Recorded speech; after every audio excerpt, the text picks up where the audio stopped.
think long and hard. Yeah, don't jump into it. Like I said, we jumped into it a little bit. Caran wanted to move in the week after we bought it, but it still isn't going to happen. Perhaps a couple of years. So you've got to be a bit open-minded. We're still learning. We've got lots to learn. I nearly killed myself cutting a tree down, but the first week I was here. So yeah, it's a learning curve. Be prepared to learn. Do your research, and don't think it's going to happen overnight.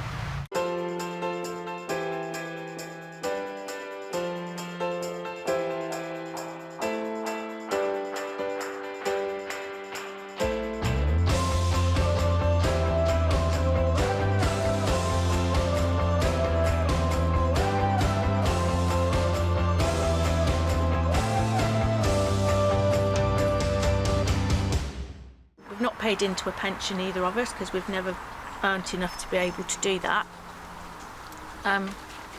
So when Rich was left some inheritance by his father, we had a choice, either to buy a house outright, but we'd still have bills to pay and council tax and all of that, or find somewhere where we can live off-grid and be as self-sufficient as possible.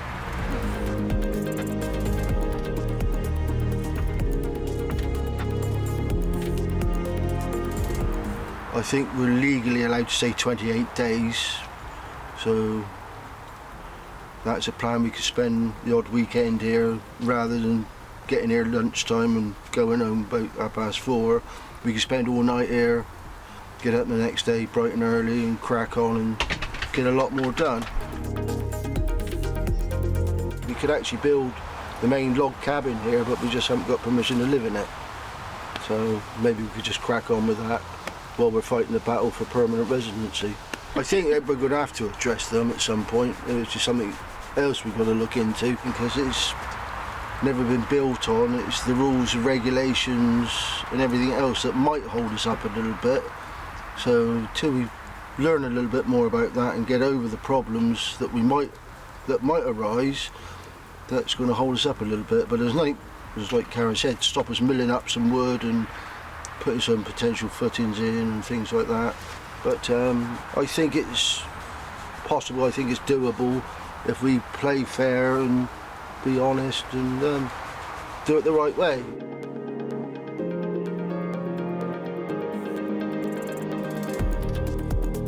The only covenant that I know of is that we can't put a caravan on it. So that it's sort of suggested that building something here might be doable.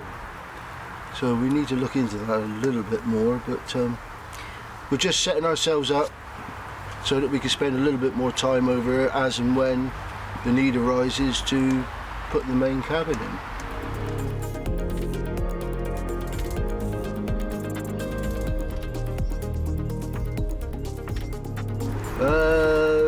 I would say 95% of it's recycled.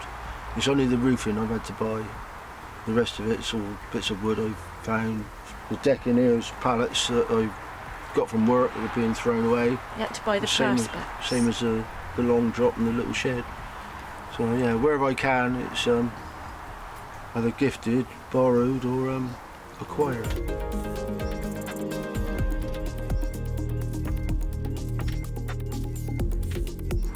Because you can't get away from needing money. When the ponds are restored, we've got an idea of having people come and camp for the weekend and do some trout fishing, and we cook their meals for them to just come and get away and do what they like doing, spend some time here, which would hopefully earn us a little bit of revenue too. So that would just sort of like, that sort of thing would add to our what we make from growing the animals and the vegetables, and what we can make from what we've got here. Rich is already agency worker, which works out fine. Yeah. But now I'm not in work full time. I intend to work for the same agency when I'm feeling a bit better. I intend to do a couple of days a week, maybe 3-4 days a week, or maybe do a whole week here and there. But the idea is not to be pressured into doing it or have to do it. I can do it as and when I feel feel I want to.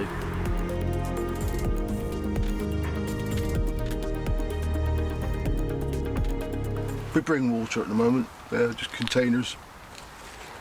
Something else we have to look into, there is a well on the adjacent property, so maybe that's a possibility. We can also catch a bit of rainwater off of this roof, just for general washing up and things. So we've got a few options open to us, or we could even take water out of the river and boil that. We need to look at the cleanliness of it, which we've already got the kits for, so.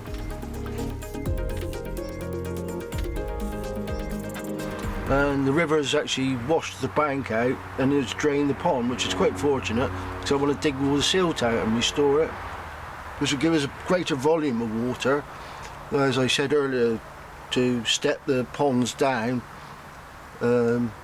which will also aerate them, good for the trout. And then the outfall, the last outfall, all part of the hydroelectric system, so it's got a couple of functions. Obviously the trout, and to supply electricity, and maybe even fresh clean water. So yeah, it all sorts of ties in, really. Ties in with my plan, whether it works or not, I don't know.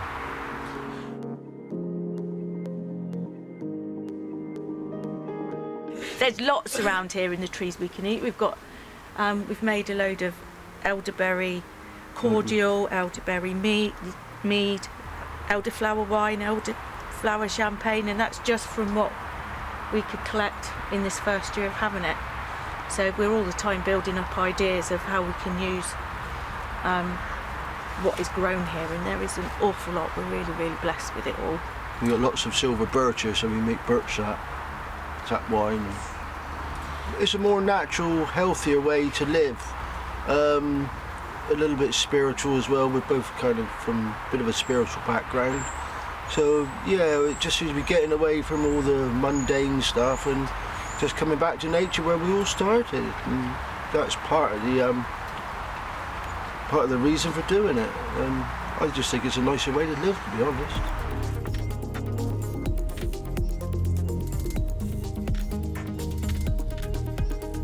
A lot of friends have been very supportive, if not just giving us the odd hand doing stuff or donating stuff to us, which is very nice. So I think they all seem to approve, and I think they enjoy coming here and spending a couple of hours for the reason why we want to live here, just to get away from it all. And they're more than welcome.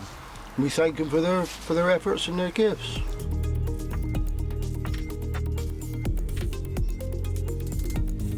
We've got the best of both worlds, really. We've got the road outside, we're not too far away from 2-3 major towns, and if we've had enough of it, we can just shut the gate.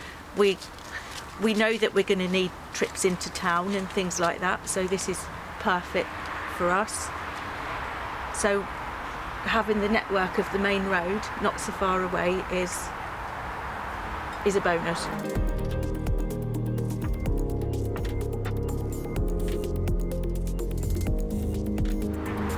If you're lucky enough to have somewhere like this, or to be where you want to be, whatever place that is, just to love every minute of it. Yes, there's a lot of work to do. It's not just happy work, isn't it? Yeah. It's not hard work, it's happy work. It's not sitting back and putting your feet up all day, every day. There is work to do, but it is work that makes you go to sleep with a happy sleep, with a smile on your face, like Rich said earlier, and just to love and appreciate it every minute that you've got.